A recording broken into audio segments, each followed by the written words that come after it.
งมายังห่วงมารับฟังความเป็นจริง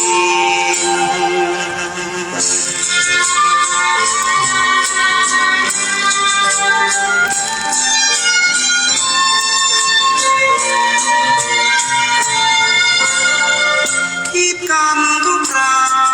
เกิดมาไม่ช้าก็ตาย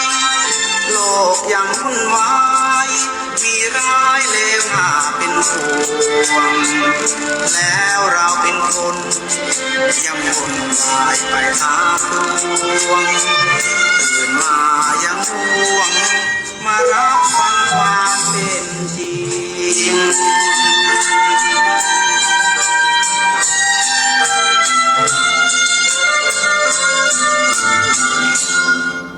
ขอนอบน้อมแด่พระรัตนตรัย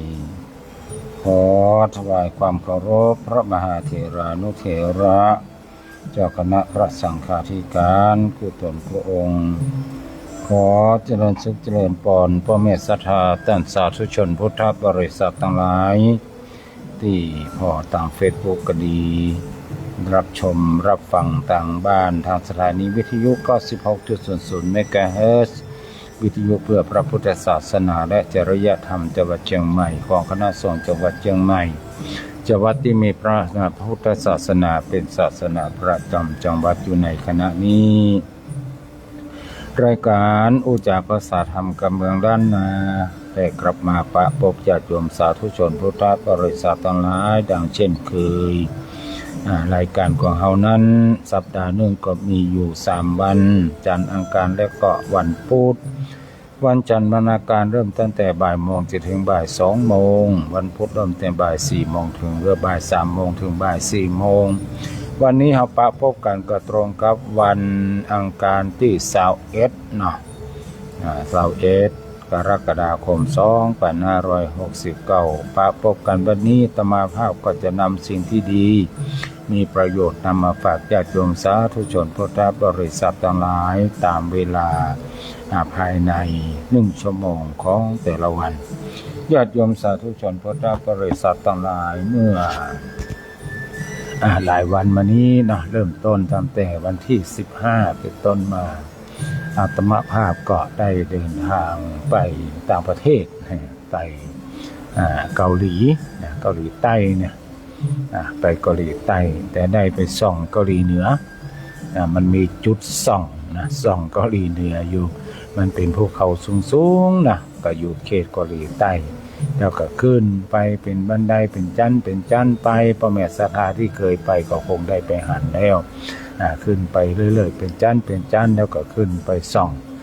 พวกก็จะมีกล้องส่องไปเนาะแล้วก็จะมีน้ำมีอะไรอย่างกั้นไว้เรียกว่าไปพอเกาหลีเหนือก็คงจะหันเฉพาะน้ำแล้วก็ดินแล้วสำหรับคนนั้นก็ไม่ได้หันไผ่ซ่าคนละญาติโยมสาธุชนทั้งหลายซึ่งกันไปในครั้งนี้ก็ถือว่าเป็นไปเพื่อทัศนศึกษาไปเพื่อพักผ่อนหย่อนใจเพื่อเปิดโลกทัศน์โลกทัศน์หันความเจริญของบ้านเมืองที่เปิ้นฮ้องว่าประเทศที่พัฒนาแล้วมันเป็นจะได้เพื่อจะได้มาปรับทัศนคติของตัวเก่าก็ดีแล้วก็อาจจะเอามาให้คนที่อยู่ใกล้ชิดกับเฮาหรือว่าเพื่อนฝูงหรือว่าใครที่ต้องการที่จะได้ยินได้ฟังเรื่องราวต่างๆก็อาจจะเป็นข้อคิดหรือว่าเป็นสิ่งที่สะกิดใจกับผู้ที่ได้ยินได้ฟังบ่นักก็น้อยเนาะญาติโยมสาธุชนทั้งหลายอาตมาภาพก็เดินทางไปในวันที่15เนาะ15จนมาถึง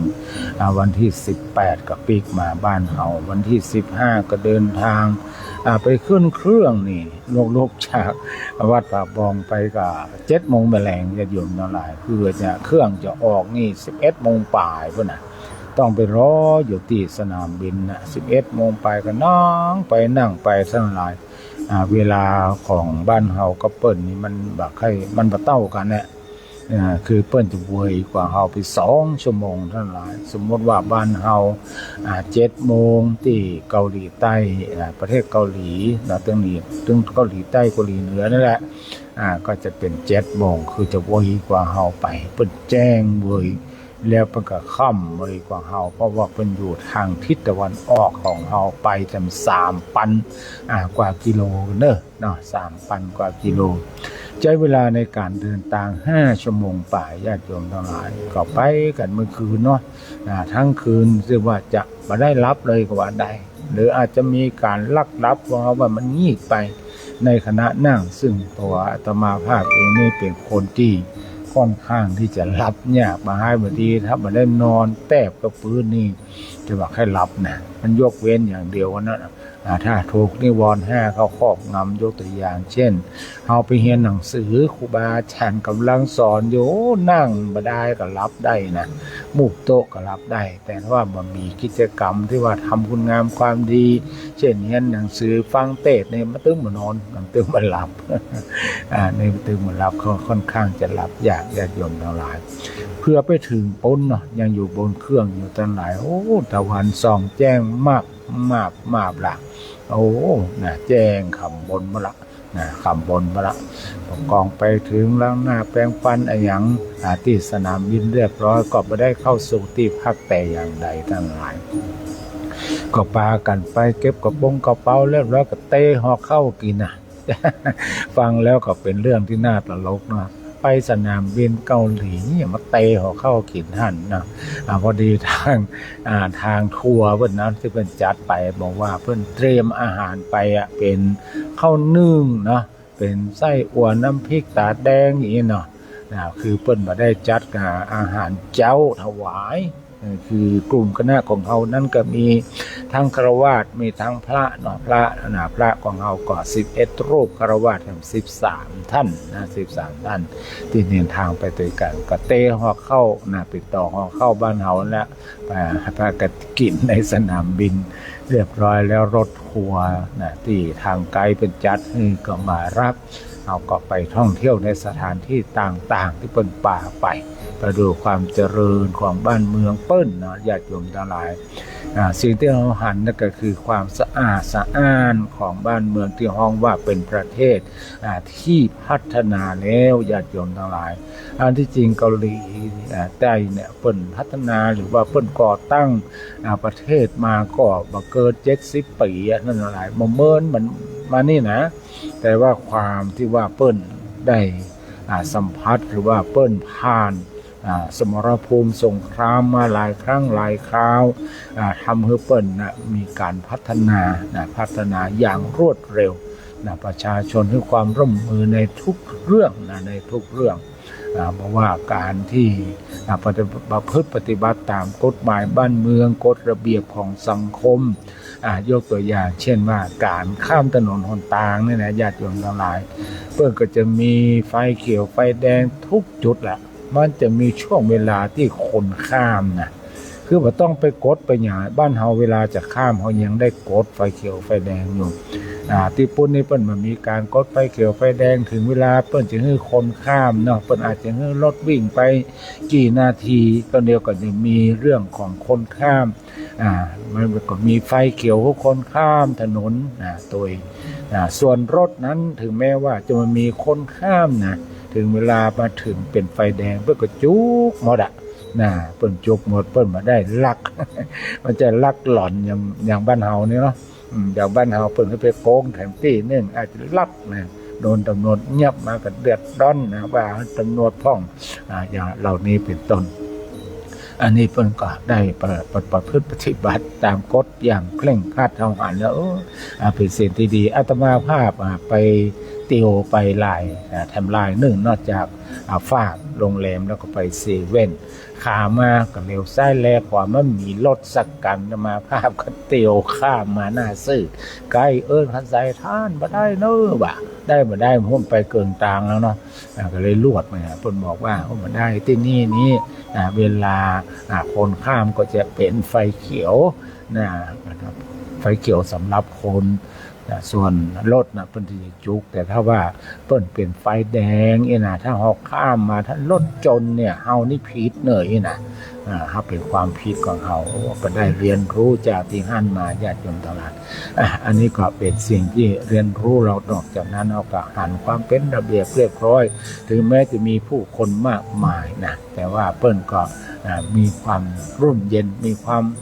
เป็นสุขเรื่องการทะเลาะวิวาทกันมีตามที่อาตมาภาพได้ยินได้ฟังจากไกด์ที่เปิ้นบรรยายว่าณที่ประเทศเกาหลีแห่งเนี้ยเวลาที่จะอู้กันเนี่ยใจกำอู้กำจาด่าว่ากันได้แต่ห้ามทำร้ายกันเวลาทำร้ายลงไม้ลงมือกันเนี่ยก็ถือว่าเป็นความผิดอันหนักอันผิดอันหนักแม้แต่ว่าการที่จะมีการก่อม็อบหรือเป็นห้องว่าการประท้วงอย่างใดอย่างหนึ่งผู้ที่จะทำการประท้วงนั้นจะต้องไปขึ้นเส้นไปขึ้นเส้นที่สถานีตำรวจก่อนว่าจะมีการประท้วงตัดหั่นตัดนี่ต้องไปลงชื่อก่อนต้องไปประท้วงแบบบ่าได้ทำร้ายหรือว่าทำลายสิ่งของราชการแต่อย่างใดอันนี้ก็มีสิทธิในการที่จะประท้วงได้แต่ว่าห้ามทำลายสิ่งของราชการเป็นต้นอันนี้ก็คือนอกจากนั้นเราก็จะได้ไปหั่นไปนี่ไปพอเมืองโบราณไปพอกำแพงโบราณเป็นต้นทั้งหลายไปราชวังโบราณอันนี้ก็เป็นระยะเวลาบ่เมินทั้งหลายไปวันที่15แล้วก็ปีกมาวันที่18เนาะ18ก็แอวเกิ่งเข้าตอนต่อจากนั้นก็มาที่สนามบินก็ได้เดินทางมาถึงบ้านเฮาเวลา10 โมง9 โมงป่ายถึงสนามบินเจียงใหม่เนาะแล้วก็มาถึงวัดผาบ่องก็10 โมงป่ายพอดีในวันนั้นต่อจากนั้นก็รับไปเห็นสักคืนนึงเนาะสักมหาบดีนี่แหละตื่นขึ้นมาก็ป้าญาติโยมศรัทธาพ่อแม่ศรัทธาทั้งหลายทั้งหมด50 กว่าชีวิตได้เดินทางไปทำบุญทำบุญเรียกว่าเป็นการทำบุญตะเวนทำบุญตะเวนทำบุญไปถวายเตียนที่อำเภอเจียงของและก็อำเภอเจียงแสนจังหวัดเจียงไฮ้ทั้งหมดก็เฉพาะที่ติดตามอาตมาภาพไป40 คนพอดีตึงคนขับรถตึงอาตมาภาพ40 คนพอดีแล้วก็มีทางคณะสัทธาวัดตะไคร้แถมก็ประมาณ10 กว่าคนรวมแล้วก็50 กว่าคนท่านทั้งหลายใจรถตู้อยู่4 กันวัดผาบ่อง3 กันวัดตะไคร้1 กันรถอาตมาภาพ1 กันรถส่วนตัวของหลวงพ่อเจ้าวาดวัดดาวไพทำ1 กันรวมกันก็แล้วก็มีญาติโยมที่ติดตามไปทำกัน1ตึงหมดก็7 กันพอดีญาติโยมหลาย7 กันพอดีเขาก็ไปพักกันที่ริมโขงแม่โขงริเวอร์ไซด์เนาะก็ตรงข้ามก็เป็นประเทศลาวเพื่อให้ญาติโยมทั้งหลายได้เปลี่ยนบรรยากาศนั่งซิวๆแล้วก็ได้พอแม่น้ำโขงพอพี่น้องชาวลาวกันก็ได้ไปเข้าที่พักกันไปที่เรียบร้อยก็ปรากฏว่าห้องพักของโรงแรมในวันนั้นที่เขาจองไปนั่นมันก็ส่งรายชื่อหมดเนื่องจากว่าญาติโยมศรัทธาของเขานั้นเวลาสมัครเพื่อจะไปร่วมทำบุญก็หลายคนก็เข้าออกเบิ่นว่าจะไปสุดท้ายบ่ได้ไปสักกรรมท่านมันก็เป็นลักษณะว่าบ่มั่นคงแน่นอนคันว่าจะไปจองโรงแรมเปิ้นไว้ให้ก่อนก็เกิดถ้าเปิ้นมาไปหรอกแต่โรงแรมนั้นก็จะมามีไผเข้าไปพักได้ต้องก็จะเสียประโยชน์กับเปิ้นตัวและตัวเฮาก็ต้องรับผิดชอบเปิ้นตัวที่นั้นก็เลยบ่ได้จองเป็นจำนวนสรุปว่ากลายเป็นว่าล้นไปแถม4 ห้องบ่มีญาติโยมทั้งหลายอาตมาภาพก็เลยต้องเสียสละพร้อมด้วยคนขับโยมแม่ของอาตมาภาพแถมก็ได้ปากันไปนอนรีสอร์ทกันซึ่งก็เป็นเจ้าของเดียวกันไปนอนรีสอร์ทถึงตี 1อันนี้ก็ล้นก็คือไม่ได้ไปพอไปชมริมโขงยามค่ำคืนสักกรรมแต่ว่าถึงจะได้ก็ตามวันนั้นก็เสียไปอย่างเพราะว่าฝนตกท่านหน่อยฝนตกตลอดเลยฝนตกตลอดเลยในวันที่19นั่นฝนตกตลอดระหว่างทางก็ฝนตกก็รู้สึกว่าบักให้ม่วนเท่าใดบักให้ม่วนเท่าไหร่ถ้าเป็นหน้าหนาวนี่คงจะดีกว่านี้นะแต่ว่าเทศกาลการถวายเทียนก็เป็นช่วงของ ใกล้เข้าพรรษาพอดีก็คงเป็นไปบ่ได้ที่ว่าจะเป็นหน้าหนาวนะอันนี้เราก็ได้ไปร่วมทำบุญไปกันนอน1 คืนก่อนหน้านั้นก็ทำบุญไปก่อนประมาณสัก 3-4 วัดนะเริ่มต้นที่วัดแสงแก้วเนี่ยนะแสงแก้วพระครูบาอริยะที่แม่สวยก่อนแล้วก็ไปทำบุญที่เจียงของแถม3 วัด3 วัดในวันแรกเหลือเอาไว้แถม 6 วัดแถมวันหนึ่งก็ทำปิดท้ายด้วยวัดพระธาตุโดยแสงแก้วเหมือนกันเนาะแสงแก้วแต่ว่ามันเป็นของครูบาบุญชุ่มนะครูบาบุญชุ่มวัดเป็นกระบอกก็งามมีพระพุทธรูปองค์ใหญ่มากๆเลยญาติโยมสาธุชนทั้งหลายวัดเป็นงามนะเอาก็ไปปิดท้ายกันตรงนั้นแต่ว่านี่ก็รวมกันก็9 วัดพอดีจากนั้นเราก็เดินทางไปอำเภอแม่สายเพื่อเปิดโอกาสให้ญาติโยมสาธุชนที่ไปร่วมในครั้งนี้ได้จับจ่ายใจสอยเอาเงินไปจ่ายไปสนับสนุนพ่อกาแม่กาดูมันเงาเงียบนะเพราะว่าบรรยากาศก็คล้ายๆกับปีที่ผ่านมาก็มีฝนตกมาทีนึงก็แถวสันลมจอยก็จะมีน้ำขึ้นมาคนที่เพิ่งขายกันที่แม่น้ำเท่าที่หันนี่ก็รู้สึกว่าจะมาขายแล้วนะยกเลิกไปทั้งเหนือพุ่นที่ติดน้ำเนี่ยเพราะว่าน้ำมันแค่มาไม่ได้มันก็มาเนาะเพื่อความปลอดภัยอันนี้ก็เป็นบรรยากาศทั่วไปที่เราเดินทางร่วมไปด้วยกันก็ความสุขถือว่าทุกคนที่อาตมาภาพสังเกตในทุกที่ทุกแห่งบอกว่าจะเวลาตาลเตียนก็ดีเวลากินข้าวก็ดีเวลาอยู่บนรถก็ดีทุกคนนั้นมีความสุขมากๆเลยญาติโยมสาธุชนทั้งหลายเนาะก็เสียดายหลายคนหลายท่านที่บ่มีโอกาสได้เดินทางร่วมในครั้งนี้ยกตัวอย่างแม่จันเพ็ญคำโมทาเนาะแม่เจียวกำแก้วกาเนี่ยเป็นต้นแม่พัฒนันวิจิตรไพศาลรักไห้นะมาทำหลายคนเนาะเปิ้นแบบมีเพราะว่าเพิ่นติดงานแล้วก็พอดีเป็นวันที่ผ่านมาเป็นวันคล้ายวันเกิดของท่านพระครูอุปถัมภ์อุปถัมภ์วัดพระสิงห์โตพุทธเจ้าวัดพระสิงห์โตหลายคนหลายท่านก็มาช่วยงานเปิ้นจัดทำบุญอายุวัฒนมงคลโดยนั่นก็บางคนบางท่านก็ได้ร่วมบางคนก็ได้ร่วมก็ว่าเป็นอย่างละญาติโยมสาธุชนทั้งหลายท่านที่พลาดโอกาสในครั้งแรกเขายังมีครั้งที่2อยู่เขายังมียก2อยู่นะเหนือสิ่งอื่นใดที่ลืมมาได้ก็คือญาติโยมสาธุชนพุทธบริษัททั้งหลายอันมีคุณแม่สุอย่างคุณแม่สุวัฒนาคำพาเป็นต้นพร้อมกับด้วยญาติกาวงศาพี่น้องคุณปิยธิดาตรียาพรคุณปิยธิดาตรียาพรพี่นานอินสมเตปินก็ดีและไอ้ประสิทธิ์พิตาก็ดีหลายคนหลายท่านที่บ่ได้ไปแต่เปิ้นหอมสตังไปเปิ้นก็บอกว่าอันนี้เอาไว้หอมเป็นยอดมันอาตมาภาพก็จัดเป็นสัดเป็นส่วนหอมไปแต่ละวัด600 พ่อง700 พ่อง500 พ่อง500เป็นที่ตั้ง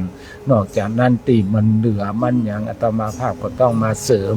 เรื่องของอาหารของโซเปอร์เรื่องของการลดรถเพราะอาตมาภาพเอารถไปคนเดียวตัวก็ต้องเสียค่าน้ำมันเกือบจะ 3,000 กว่าบาทและญาติโยมทั้งหลาย 2,000 กว่าบาทนั้นก็ขออนุโมทนากับทุกคนทุกท่านที่มีส่วนร่วมทั้งที่ได้ไปและบ่ได้ไปเนาะทั้งที่บ่ได้ไปและบ่ได้ไปแล้วเราจะไปแถมครั้งนึงก็คือศีลที่2ของเข้าพรรษาศีลที่2เข้าพรรษานี่มันจะเป็นวันศีลใดนี่เดี๋ยวจะมาภาพขออนุญาตเช็คกันเนาะเช็คแล้วนั้นแบบให้มั่นใจพอครั้งแรกดูเหมือนจะเป็นวันที่6เนาะศีลที่2คือวันศีล8 ค่ำศีลที่2ของเข้าพรรษาศีลที่2ของเทศกาลเข้าพรรษาเนาะวันพระที่2เทศกาลเข้าพรรษาปีนี้ตรงกับวันที่เท่าไหร่นี่ถามกูเกิดญาติโยมทั้งหลายเข้าพรรษาปีนี้อันนี้11 กรกฎาคมมันไม่ได้เบาแล้วเนี่ย2569เนาะ วันที่30ไปเข้าวันษาแต่ว่าจริงๆแล้วญาติโยมสาธุชนทั้งหลายก็เข้ากันวันที่29เนอะญาติโยมนี่นะญาติโยมวันที่29เนาะในโมลานละญาติโยมพอคนเดียวกันแล้วกันเนาะช่วยเมตตาพอปฏิทินกรรมนะว่าวันศีลที่2ของเทศกาลเข้าพรรษานะมันตรงกับวันใดพอดีที่วัดดับภัยก็ดีวัดผาบองก็ดีเนี่ยอย่างที่เคยบอกญาติโยมไปว่าเฮามีกิจกรรมในวันพระวันศีลนั้นน่ะเฉพาะช่วงเจ้านะช่วงเจ้าต้องอันเอามันมีช่วงบ่ายหลังจากที่เฮาได้ลงวิหารเรียบร้อยฮื้อศีลฮื้อปอนญาติโยมทั้งหลายฟังเทศน์ตุเจ้าฮื้อปอนอีตังอย่างเรียบร้อยแล้วญาติโยมสาธุชนทั้งหลายก็ร่วมรับประทานอาหารตุเจ้าฉันอาหารบางคนบางท่านก็ปีกวัดลวดขินเป็นขโยมโดยตุเจ้าเนี่ยหลังจากนั้นเฮาก็จะได้เดินทางไปปีนี้อาตมาภาพก็จะไปทางอำเภอแม่แตงเนอะตกลงกับหลวงพ่อวัดดับภัยจะไปอำเภอแม่แตงแต่ว่าจะเปลี่ยนเส้นทางน้อยแต่ก็มีบางที่บางแห่งก็ต้องซ้ำกันยกตัวอย่างเช่นวัดสันปัญญางก็ดีวัดสันมะม่วงทิดาก็ดีซึ่งเป็นวัดเก่าที่เคยได้อยู่อาศัยเนาะได้อยู่อาศัยได้เป็นสามเณรได้เป็นตุหนุ่มเน้นน้อยในสมัยก่อนอันนี้ก็ไปดังเดิมนะแต่ตรงนั้นเราจะเปลี่ยนเวแทนที่จะไปตังป่าตังดอยไปตังเสมิงปีนี้งดเสมิงไปสักปีหนึ่งแต่ก็สดายเหมือนกันนะญาติโยมทั้งหลายสดายแม่จันเทนคำโพธานี่สดายเนาะเขามาได้ไปลิงมื่นให้มันไล่แป้ท่านเนี่ยนะแม่จันเทน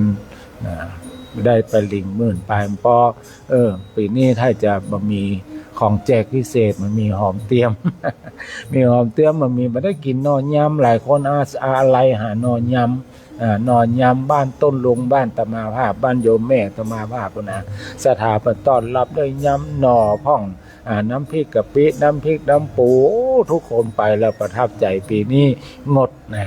มาญาติโยมกินนอเตื้ออะไรคนมาว่ามันจะปวดหัวเข่าเอาไปตั้งอื่นก่อนปีนี้เขาไปพอดจางเนี่ยญาติโยมนั่นแหละเขาจะไปตั้งแม่ตามานไปตั้งกืดจางไปตั้งกืดจางไปปังไม่แดงเนี่ยไปบ้านจางเนี่ยไปบ้านจางเป็นต้นเนี่ยเอาก็จะได้แล้วก็มีก็คงตั้งปุ้นเนี่ยก็ประมาณสัก5-6 วัดเนาะตั้งเพศแถมร่วมกันก็9 วัดเพราะฉะนั้นก็ญาติโยมสาธุชนท่านที่อยากจะจองที่ของที่เขาจะไปตานต้องจองไม่เว้นนะหลายคนหลายท่านที่ผ่านมาเนี่ยแต่ว่ามันสื่นเนี่ยที่บ่ได้จองแบบได้เป็นเจ้าของก็มาเสียใจเมื่อรูนคือว่าไปจองจ้าไปบางคนก็ใครได้เตียนบางคนก็ใครได้โซล่าเซลล์บางคนก็ใครได้ยาบตันสกัมญาติโยมทั้งหลายเพราะว่าลังเลใจเป็นบ่อเกิดแห่งความบ่แน่นอนนะเปิ้นถึงหรอโคศกที่เปิ้นชายนางกลางแปลงว่าความแล้วนะมันคือความเป็นบ่อเกิดแห่งความบ่แน่นอน2 มือล้วงกระเป๋า2 เท้าก็เข้ามาจับมือแขนลูกหลานลูกจับมือถือแขนลูกหลานประสานมือแฟนควงแขนกันเข้ามาเด้อนางจะใช้แล้วก่อนให้เป็นต้นเพราะฉะนั้นก็ต้องรีบหน่อยญาติโยมทั้งหลายนั้นใครจะจองผ้าเหมือนเดิมเนอะญาติโยมทั้งหลายมันจะมีเพิ่มคือมีหลอดไฟเป็นอะไรมีหลอดไฟเวลาเพื่อจะติดตั้งที่ไหนหลอดไฟตัวนี้มันมีทั้งสวิตช์ไปถึงสายเรียบร้อยเสียบปลั๊กป๊อปหลวงพี่หลวงพ่อเพิ่นจะเอาไปติดในห้องไปติดหัวติดนอนไปติดที่โต๊ะเขียนหนังสือที่ไหนก็ได้หมดเลยมันมีความสะดวกเวลาเปิดปั๊บกับไฟออกปั๊บเลยคือไม่ต้องไปติดตั้งอะไรอย่างมันเสียเวลาหรือว่าบางคนอาจจะเข้าใจเรื่องอิเล็กทรอนิกส์เรื่องของไฟฟ้าก็มาต้องหลวงพี่หลวงพ่อเพิ่นเดือดร้อนเนี่ยเสียบที่ไหนก็ใจได้ที่นั่นเลยมีสวิตช์ไปที่เรียบร้อยอันนี้ชุดละ300 บาทญาติโยมทั้งหลายถ้าเป็นโซล่าเซลล์นี่ก็ค่อนข้างจะแพงหน่อยแต่ว่ามันมีประโยชน์เพราะวัดที่เขาจะไปในครั้งที่2เนี่ยมันแตกต่างกับครั้งแรกหน่อยครั้งแรกคือที่เขาไปจะเป็นเจียงของก็ดีเจียงแสนก็ดีค่อนข้างเปิ้นจะค่อนข้างจะเจริญเนาะเจริญเปิ้นมีไฟฟ้าอย่างค่อนข้างจะเจริญเพราะติดถนนงด แต่ว่าที่เขาจะไปเนี่ยในเขตอำเภอแม่แตงนี่ถึงแม้จะเจริญก็ยังต้องใจพวกโซลาร์เซลล์ยาสามัญประจำวัดก็มีความจำเป็นอยู่นะดังนั้นญาติโยมอยากจะเป็นเจ้าภาพก็ถ้าเป็นเตียนก็เล่มละ400 บาทพร้อมขาตั้งนะเตียนเล่มละ400 บาทพร้อมขาตั้งผ้าไตรชุดละ500 บาทแล้วก็โซลาร์เซลล์ชุดละ500 บาทเช่นเดียวกันเตียน400เตียน400ผ้าไตร500โซลาร์เซลล์500ไฟฟ้าที่ว่าตะกี้น่ะเสียบสวิตช์เสียบปลั๊กแล้วก็กดปุ๊บเนี่ยก็300 บาทยาสามัญประจำวัดก็300 บาทสังฆทาน100 บาทผ้าอาบน้ำฝนแถม100 บาทอันนี้ก็จับจองเป็นเจ้าของได้ตั้งแต่วันนี้เป็นต้นไปหลังจากที่อาตมาภาพจัดรายการไปที่เรียบร้อยท่านใดจะจับจองอันยังก็โทรเข้ามาได้เลยเนอะและวันนี้ก็เช่นเดียวกันแห่มสักกรรมช่างหรือว่าผู้ที่เปิ้นมีน้ำใจเนาะเป็นน้ำใจแล้วท่านเปิ้นเป็นผู้มีใจบุญเป็นประธานกลุ่มสยามบวรอาจจะเล่นเพราะว่าไอโอมเนาะเปิ้นจะมาพอเรื่องของที่เขาจะปิดทองพระพุทธรูปประจำพระพุทธรูปพระประธานในวิหารวันนี้เพิ่นจะเข้ามาแล้วเนอะเพิ่นจะซื้อทองและญาติโยมทั้งหลายโยมแม่สุวัฒนาคำพาพร้อมกับด้วยญาติสนิทมิตรสหายโยมทั้งหลายทั้งที่ได้ให้หอมเรื่องของการปิดทองไปเพิ่นจะได้โครงการนี้เข้ามาแล้วเนอะต่อเนื่องเข้ามาเนาะเราก็จะได้ปิดทองวันนี้ก็จะได้อู้จาปราศัยจะถามว่าจะฮื้อเนี่ยอย่างใดเนาะจะได้ตระเตรียมอย่างใดทราบว่าเพิ่นบอกว่าในช่วงนี้ราคาทองมันลดลงจะถือโอกาสซื้อทองในช่วงนี้เพราะว่าทองที่ปิดพระพุทธรูปก็เป็นทองอันเดียวก็พระเมสสถาห้อยคอนั่นแหละเนาะได้เป็นแหวนเป็นสร้อยก็อันเดียวกันแต่ว่าเปิ้นไปเนี่ยจะได้มันทำให้มันปังเนาะเป็นแผ่นทองเนี่ยนะอย่างนั้นญาติโยมทั้งหลายจะได้สมกรรมกรรมภาธนาเนาะเรื่องผู้ที่รับเป็นเจ้าภาพถวายเตียนก็สมกรรมกรรมภาธนาไปแล้วก็อยากขอทุกคนได้บุญได้กุศลร่วมกันเหมือนกันเพื่อมีตีกาอายุมั่นยืนยาวมีสติปัญญาที่จะสามารถฝ่าฟันอุปสรรคปัญหาขอชีวิตให้ลุล่วงไปด้วยดีเหมือนแสงเตียนที่เฮาได้ไปถวายเนอะญาติโยมสาธุชนทั้งหลายอันนี้ก็คือการที่ท่านจะเป็นเจ้าภาพในเรื่องของปิดทองพระประจำปิดทองพระประธานในวิหารวัดผาบ่องก็แจ้งความประสงค์จำนงมาได้เช่นเดียวกันเนาะตอนนี้อู้จากันแบบว่าเล่าเรื่องกันมาก็ใช้เวลาเป็น30 นาทีนะจริงๆแล้วเข้ารายการจ้าเนาะก็ประมาณสัก20 กว่านาทีเข้า20 กว่านาทีวันนี้อาตมาภาพจะได้นำเรื่องของว่าพุทธศาสนาของเราเนี่ยบ่มีการบังคับไผพระพุทธศาสนาบ่เคยบังคับไผลักษณะคำสอนในพระพุทธศาสนาเสมือนกับฝนที่ตกลงมาจากฟ้าบุคคลที่อยู่ในโลกต้องการฝนก็ต้องเปิดภาชนะรับแต่ในขณะที่ฝนตกถ้าไผปิดภาชนะเอาไว้หรือคว่ำภาชนะเอาไว้ผู้นั้นก็บ่ได้รับน้ำฝนแม้ฝนจะตกชั่วกับชั่วกันก็ตามดังนั้นศาสนาพุทธจึงบอกเข้มงวดกวดขันอันยังกับประชาชนนอกจากผู้ปฏิญาณตนเข้ามาบวชในพระพุทธศาสนาจึงจะมีกฎเกณฑ์เงื่อนไขบังคับเอาจริงเอาจังพ่องคือที่เป็นภิกษุสงฆ์สามเณรสำหรับประชาชนทั่วไปแล้วก็มีแต่การชี้แจงแนะนำพร่ำสอนให้เกิดความสำนึกและชี้แจงอานิสงส์ของการรักษาศีลให้ฟังใครมีกุศลเจตนาที่จะสมาทานรักษาศีลก็อาราธนาศีลหรืออธิษฐานจิตคิดงดเว้นตามความพอใจของตนเองศีลในทางพระพุทธศาสนาในกรณีที่เกี่ยวกับชาวบ้านจึงมีลักษณะเป็นสัตปฏิญาณคือการใช้สัตปฏิญาณของบุคคลนั้นมากกว่าที่จะเป็นมาตรการบังคับควบคุม เพราะพระพุทธศาสนาเคารพในวิญญาณของมนุษยชาติว่าสามารถกึดหันเข้าใจในเหตุผลได้เฮาจึงชี้แจงแนะนำต้องอันไผศรัทธาก็ศรัทธาไผบ่ศรัทธาก็แล้วไป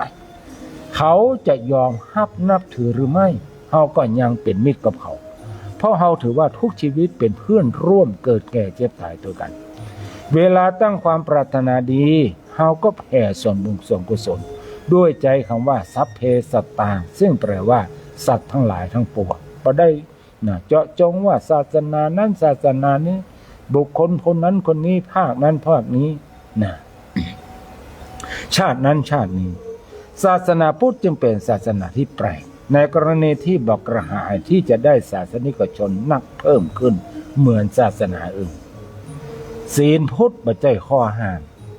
ศีลนั้นจงสังเกตเพราะว่าทุกข้อเวลาเฮาจะลงคำว่าสิกขาปะทังสมาธิยามิ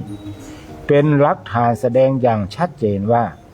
ศีลในความหมายของพระพุทธศาสนานั้นบ่ใช่ข้อห้ามที่เฮาแปลกันว่าข้อห้ามนั้นเฮาแปลผิดในพระพุทธศาสนาท่านอู้แต่ความจริงพระพุทธเจ้าทรงค้นปะความจริงที่มีอยู่แล้วตามธรรมดาของมันแล้วทรงนำมาบอกเฮาฮู้ว่าสิ่งนั้นบ่ดีทำไปแล้วก่อทุกข์มีผลให้สิ่งนั้นทำไปแล้วดีมีผลดีทำให้เกิดความสุขทั้งหมดนี้ก็เป็นไปตามเหตุปัจจัยของมันตามธรรมชาติตามกฎเกณฑ์แห่งเหตุผล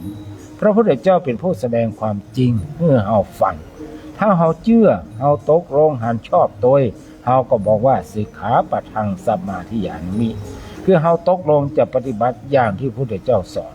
เฮาจึงบอกว่าสิกขาปะทังสมาธิยามิแปลว่าหยังแปลว่าข้าพเจ้าขอฮับเอาข้อปฏิบัติโดยการฝึกตน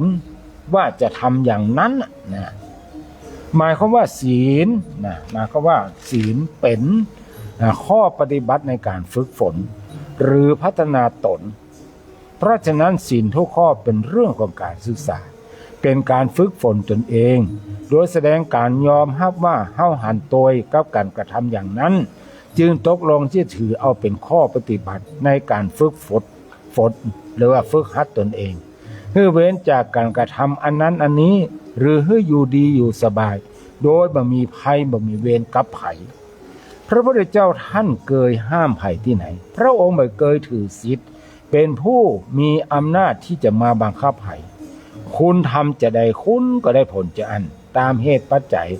ถ้าเฮาทำดีเฮาก็ได้ผลออกมาที่ดีพระพุทธเจ้าบ่ได้ส่งเฮาไปนรกหรือว่าสวรรค์จะได้มาห้ามเฮาพระองค์จะห้ามก็ต่อเมื่อทรง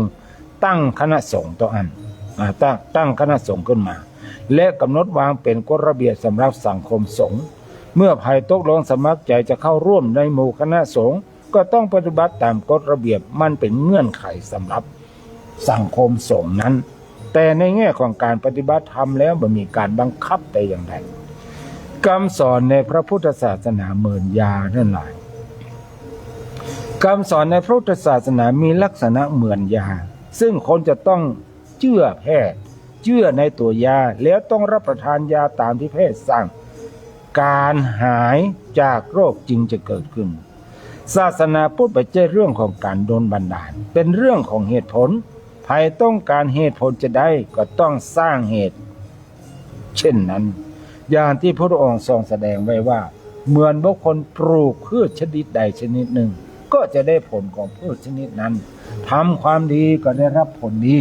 ทำความชั่วก็จะได้รับผลชั่วส่วนจะได้ไว้ได้จ้าแต่พึงได้รับแน่นอนคำสอนของพระพุทธศาสนาส่วนใหญ่จะแสดงเหตุแห่งความทุกข์กับเหตุแห่งความสุขหรือเหตุแห่งความเสื่อมกับเหตุแห่งความเจริญทำนองมีหนทางอยู่สองทางบอกว่าถ้าเตียวไปทางนี้ต่อไปจะมีภัยอันตรายถ้าเตียวไปทางนี้จะมีความสุขความเจริญความก้าวหน้าพุทธศาสนานั้นแกนหลักแต่ก็คือศาสนธรรมคำสอนในพุทธศาสนาความจริงเป็นจะใดก็เป็นอย่างนั้นบ่มีภัยบ่มีการเสื่อมภัยบอกศาสนาเสื่อมบ่เสื่อมญาติโยมทั้งหลาย ศาสนังแปลหรือว่าศาสนาเนี่ยแปลว่าคำสั่งสอนส่วนหนึ่งคือเป็นคำสั่งคือสั่งนะโดยเฉพาะพระสั่งให้พระปฏิบัติเรียกว่าศีลสอนก็คือธรรมะมันมีก็มาเสื่อมที่จริงก็อาจมันมีทางเจริญด้วยซ้ำคือเป็นไปอย่างใดก็เป็นอย่างนั้นการจะเสื่อมหรือเจริญนั้นก็อยู่ที่คนถ้าบอกสามารถปรับตัวเองเข้าสู่มาตรฐานของศาสนาได้คนเหล่านั้นก็เสื่อมจากศาสนาถ้าคนใดสามารถพัฒนาตนเองเพื่อสัมผัสกับหลักธรรมคำสอนในทางศาสนาได้คนเหล่านั้นชื่อว่าเป็นผู้เจริญเป็นผู้มีคุณธรรมมีความสุขเพราะฉะนั้นตรงนี้ไม่ใช่ว่าศาสนาเสื่อมแต่ชี้ให้เห็นว่าคนเสื่อมจากศาสนาถอยห่างจากศาสนาปัญหาที่บ่ควรจะเกิดก็เกิดขึ้นพระพุทธศาสนาเหมือนกับแพทย์เหมือนกับหมอคือทำให้แค่ตรวจดูสมุฏฐานของโรคแล้วให้ยาแต่ยาจะให้ผลกับคนป่วยต้องรับประทานยาตามที่หมอสั่งถ้าเป็นดังกล่าวมานี้ธรรมะในทางพระศาสนาจะแก้ปัญหาได้ทุกอย่างนะต้องรู้ธรรมต้องปฏิบัติธรรมด้วยนะรู้จักธรรมแต่ไม่ทำเนี่ยก็ไม่เกิดประโยชน์คนละธรรมนะรู้จักธรรมะแต่บ่ทำก็ไม่มีประโยชน์เพราะว่าทำใดก็ไร้ค่าถ้าไม่ทำพระพุทธศาสนามีคำสอนถึงโทษของอบายมุขมีคำสอนถึงโทษของสิ่งเสพติดไว้เริ่มต้นจากสุราเมรัยสิ่งเสพติดทั้งหลายอันมียาบ้ายาม้ายาอีกัญชาบุหรี่เป็นต้นจะมีโทษน้อยอย่างใดถ้าคนมีปัญญาพิจารณาหารโทษก็งดเว้นได้เองถ้าสมทานศีลรักษาศีลงดเว้นบ่เกี่ยวข้องกับสิ่งเสพติดเหล่านั้นปัญหาเกี่ยวกับสิ่งเสพติดสำหรับคนก็จะหมดไปญาติโยมทั้งหลายวิธีการของพระพุทธศาสนาวิธีการของพุทธศาสนานั้นบ่เหมือนศาสนาอื่นเพียงแต่มีการสั่งสอนการชี้แจงแนะนำว่าอันยังเป็นบุญอันยังเป็นบาปเป็นคุณเป็นโทษแต่บ่ได้ไปควบคุมพฤติกรรมของคนว่าจะต้องเนี่ยจะอั้นจะต้องทำจีอี้เพราะเลยกรอบของศาสนาไปถ้าเขาทำดีเขาก็ได้ดีถ้าเขาทำชั่วเขาก็ได้ชั่วเพราะฉะนั้นการที่มีปัญหาทางอาชญากรรมขึ้นคงเป็นที่เงื่อนไขทางอารมณ์เงื่อนไขของสังคมเงื่อนไขของเศรษฐกิจการศึกษาสภาพแวดล้อมต่างๆที่เป็นเรื่องผลประโยชน์ศาสนาเป็นส่วนหนึ่งของสังคมแก้ปัญหาด้วยการแนะนำสั่งสอนถ้าคนนำไปประพฤติปฏิบัติก็จะเกิดผลในทางสร้างสรรค์พัฒนาแต่ถ้าเขาบ่ปฏิบัติก็เป็นเรื่องกรรมนะเป็นกรรมของคนคนนั้นนะไปอันนี้ก็เป็นเรื่องของนะพระพุทธศาสนาของเราญาติโยมสาธุชนพุทธบริษัททั้งหลายว่าพุทธศาสนาของเรานั้นบ่ได้บังคับเชื่อบ่ได้บังคับมานับถือบ่ได้บังคับคนจะต้องปฏิบัติตามศีลธรรมถ้าหากว่าการปฏิบัติแล้วมันดีเนี่ยไปแล้วมันจึงได้ดีอย่างแน่นอนเอาละต่อไปโยมแม่ว่าจะได้โยมแม่ก่อนเนี่ยดูบรหันโยมแม่น้อยมีอย่างจะอู้เอ่ยกับญาติโยมวันนี้ก็โทรเข้ามาได้เลยเด้อนะโยมแม่น้อยตรัสนัดบ้านนอนมีอะไรจะคุยมาแล้วแม่น้อยมาแล้วเจริญพรโยมแม่เจ้ากาบายสารเจ้านี่เอาเลยอันนี้ก็ดีที่เป็นตายอันไฟใหม่อันน่ะลงเบกเจ้า4 นาทีนะเจ้าเอาเลยวันที่เก่ากระดักกระดานาสุกเสาไฟใหม่เจ้าลั่นเหล่าและองเบเสียชีวิตทรัพย์สินและสูญเสียยังบ่เคลียร์เสียหายเท่าใดเจ้า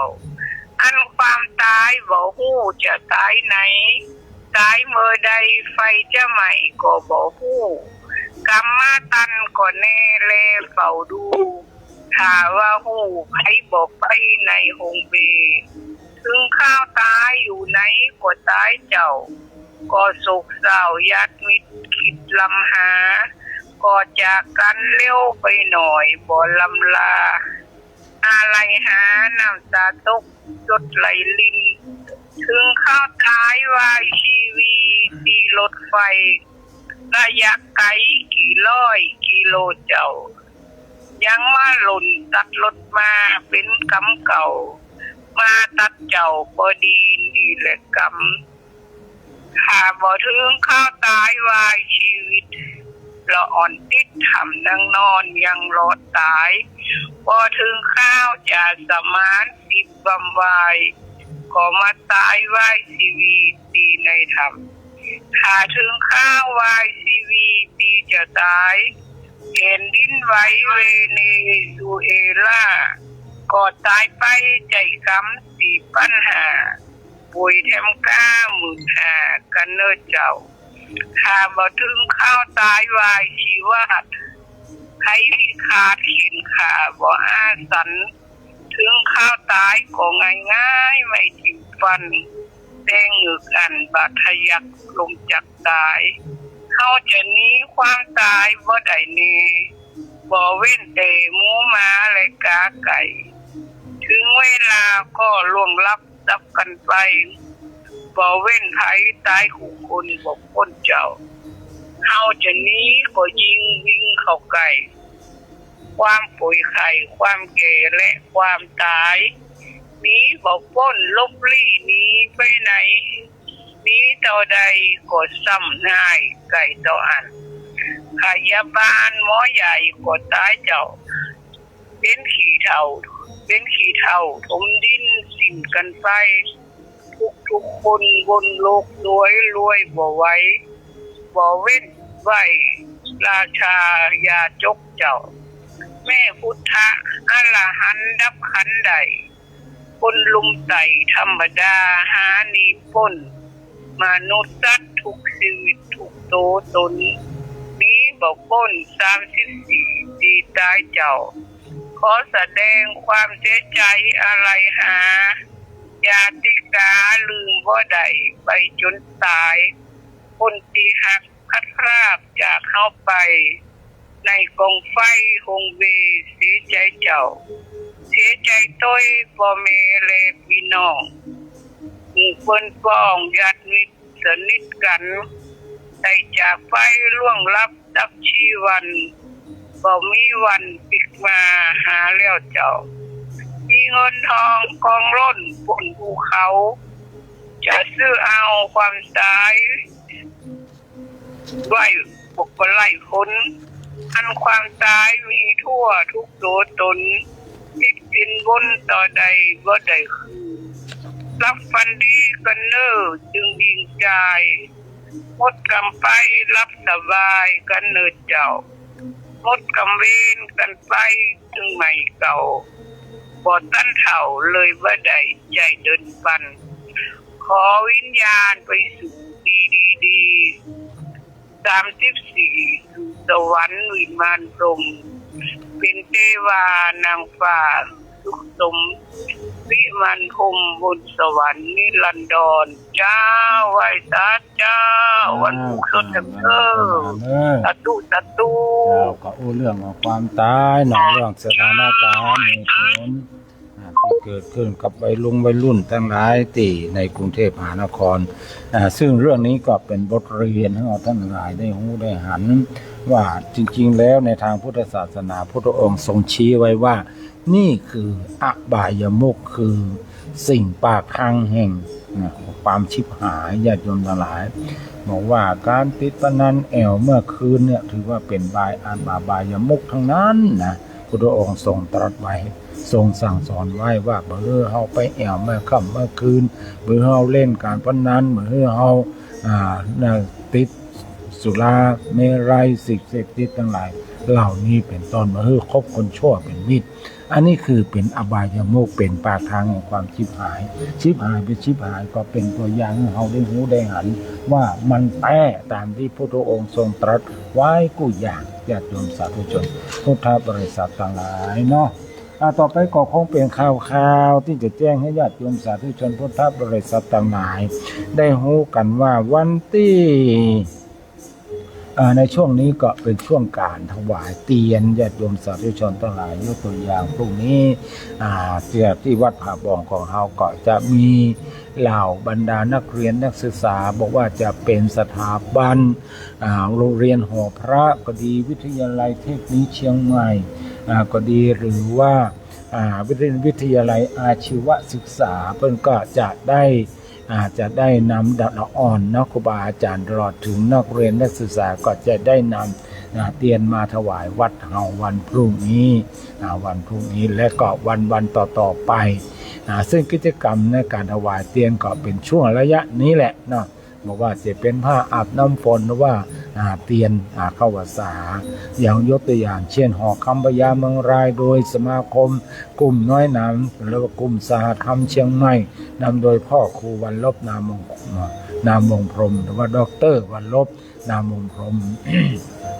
ซึ่งเป็นผู้อำนวยการสถานีวิทยุของเราเนี่ยก็จะ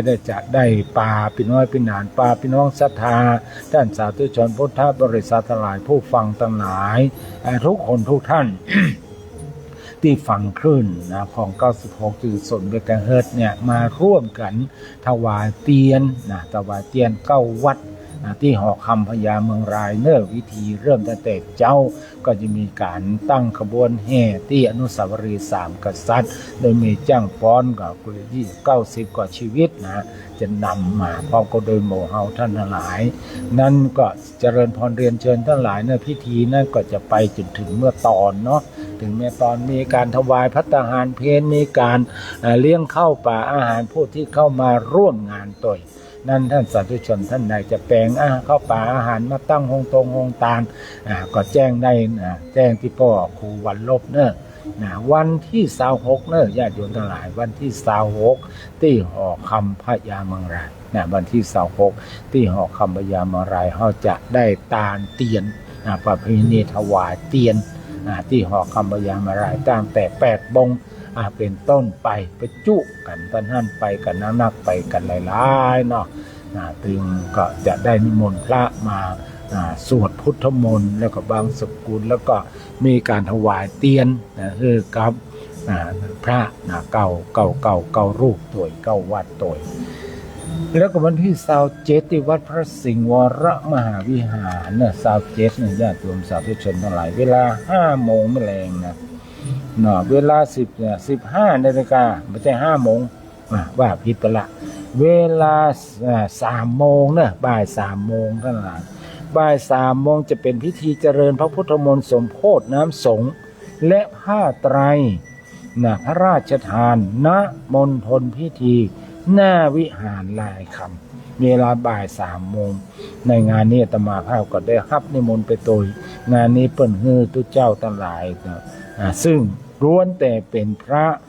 ที่ได้พระราชทานสัญญบัตรพัดยศจากพระบาทสมเด็จพระเจ้าอยู่หัวทั้งนั้นที่ไปทำพิธีเนี่ยจะต้องเอาพัดยศของตัวเก่าไปตุยพัดติดตึงหน้าเนี่ยไปตุยทุกรูปตอนนี้ก็เป็นวันที่หอคำพญาเมืองรายวันที่27วันที่20ไม่ใช่หอคำวันที่26หอคำวันที่26ส่วนวัดพระสิงห์วันที่27เนี่ยวันที่28เป็นวันเฉลิมพระชนมพรรษาเป็นวันเกิดอีเตอร์เนาะของพระบาทสมเด็จพระเจ้าอยู่หัววันที่29เป็นวันอาสาฬหบูชาแล้วก็เป็นวันเข้าพรรษาของพระแม่ศรัทธาตัววันที่30เป็นวันเข้าพรรษาอันนี้ก็เป็นกำหนดการต่างๆที่แจ้งท่านหลายได้รับทราบแล้วก็ได้มาร่วมกันในทุกงานเนาะนอกจากนั้นญาติโยมสาธุชนท่านใดปีนี้จะไปวัดใดดีบอกฮู้จะไปฟังเทศน์ฟังธรรมไปทำบุญในช่วงเทศกาลเข้าพรรษาที่วัดไหนดีก็เจริญพรเรียนเชิญเนื้อที่วัดผาบ่องเนี่ยเฮามีศรัทธาบอกให้นักตัวใดบางทีก็บางศีลถ้าเป็นศีลน้อยถ้าเป็นศีลใหญ่ก็มีหลายอยู่อย่างเข้าพรรษานี่ก็หลายอยู่เป็น30อยู่เนาะแต่ถ้าเป็นศีลธรรมดานี่อาจจะมีสัก 8 คน 9 คน 10 คนเนี่ย10 ผายคือมันมานักญาติโยมทั้งหลายนั่นก็เจริญพรเรียนเชิญมาเอามาร่วมทำวัดสวดมนต์ด้วยกันเมื่อเจ้ามารับศีลมาฟังธรรมพิธีทั้งปวงทั้งหมดทั้งสิ้นนั้นเสร็จภายในช่วงเจ้าก็เสร็จเรียบร้อยละนั่นก็เจริญพรเรียนเชิญนะบอกว่าจะไปวัดไหนดีนะหรือว่าปีนี้จะว่าเปลี่ยนมา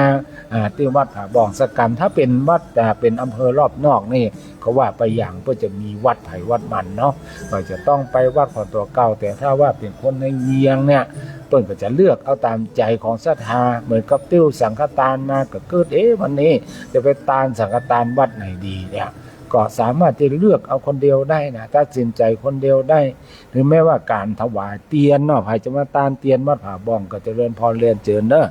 นะเจริญพรถ้าเป็นไปได้ถ้าจะมาตานเตียนจะมาทำบุญเนี่ยถ้าเป็นไปได้ถ้าอยากจะปะจะพบอยากจะหันหน้าอาตมาภาพอยากจะฮับปอนจากอาตมาภาพโดยตรงก็ขอเมตตาได้โทรศัพท์มาถามมาไทยมาบอกเกี่ยวก่อนเนาะหมายเลขโทรศัพท์เ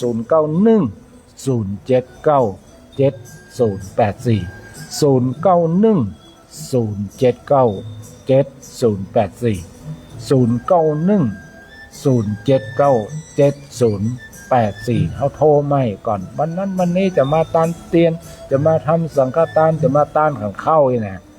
ก็เป็นได้ท่านอยู่ก็ถามมาบางทีมาแล้วก็ตั้งใจมาจะดีท่านไปอยู่สักกรรมบางคนนี่มันยอมตานเท่าไหร่หรอกเจ้าวาดไปอยู่กับติ้วเป็นโตปีคืนแล้วเนาะตนอื่นนี่เหมาบางคนเปิดไปอ่านหรอกตนอื่นบ่เหมาบางคนบางท่านนี่มาบอกป้าเจ้าวาดถามเจ้าวาดไปไหนตัวเจ้าตดลองมาว่าแล้วท่านอาจารย์เปิ้นไปทางนอกบ่ตานตัวเฮ้ยตัวเจ้าเป็นรองก็ล้อเปิ้นให้จะมาตานเฮาเนาะเจ้าวาดเปิ้นอยู่โยมบ่ตานเนี่ยเป็นหยังแล้วเจ้าไอ้ล่ะรอสักกำเดียวเนี่ยเพิ่นก็นั่งรอนะเดี๋ยวเจ้าวาดเข้ามาเรียบร้อยแล้วตัวเจ้าวาดเพิ่นก็ปานปอนแล้วบ้านก็เอิ้นถามตู้รองว่าท่านฉันเข้าหรือยังบ่ได้ฉันจะข้ามอันนี้ไปฉันเงี้ยอย่างเจ้ารอตัวเจ้าลองก็เกิดในใจทั้งเฮาเมื่อตะกี้เดียวเฮาอิ่มได้แต่มันก็เป็นความเป็นห้องว่าปาปุคลิกทานเป็นทานที่จำเพาะเจาะจงบำเพ็ญท่านทั้งหลายบำเพ็ญคือเฮามีความเลื่อมใสไผเฮาจะตานคนนั้นมันเป็นเรื่องของเฮาเนาะอันนี้ก็อนุโมทนากับโยมอย่างห้องนี้มนทาทูยูเนาะพื้นทางโชยูกำลังพ่ออยู่เทนวีรวัฒน์ในหลานอยู่ที่กรุงเทพมหานครโยมประเทืองปัญญามณีโยมจันเพ็ญคำโพธานี่พอมาตั้งแต่แรกละอนุโมทนาเลยโยมจันเพ็ญคำโพธาโยมเพลินจิตอุทยารักแท้แพ้ลิขิตสวรรค์จากอำเภอแม่สายดีอาจจะอยู่เจียงตุงก็ได้เพิ่นมีบ้าน2 ตีเนี่ยนะอันนี้ก็ขอชมรายการก็ขออนุโมทนากับทุกคนทุกท่านที่พอทาง Facebook โดยโมทนากับทุกคนทุกท่านที่ฟังทางสถานีวิทยุมีอย่างท่านที่จะจับจองเป็นเจ้าของที่เขาจะได้ไปตานเตียนในครั้งที่2เนาะคือศีล8 ค่ำคือศีลที่2ของเทศกาลเข้าพรรษาก็จับจองกันได้เลยมีเตียนชุดใจคำว่าชุดเพาะทั้งฐานทั้งเตียน400 บาทผ้าไตร500 บาทโซล่าเซลล์500 บาทไฟฟ้าพร้อมสวิตช์พร้อมปลั๊กพร้อมหลอดเรียบร้อยชุดไฟฟ้า300 บาทยาสามัญประจำวัด300 บาทผ้าอาบน้ำฝน100 บาทแล้วก็สังฆทาน100 บาทอันนี้ก็โทรมาจับจองเป็นเจ้าของได้หมายเลขโทรศัพท์0910797084วันนี้นำรายการจากพ่อแม่ศรัทธาท่านสาธุชนไปก่อนพรุ่งนี้ปะกันใหม่วันนี้เจริญพร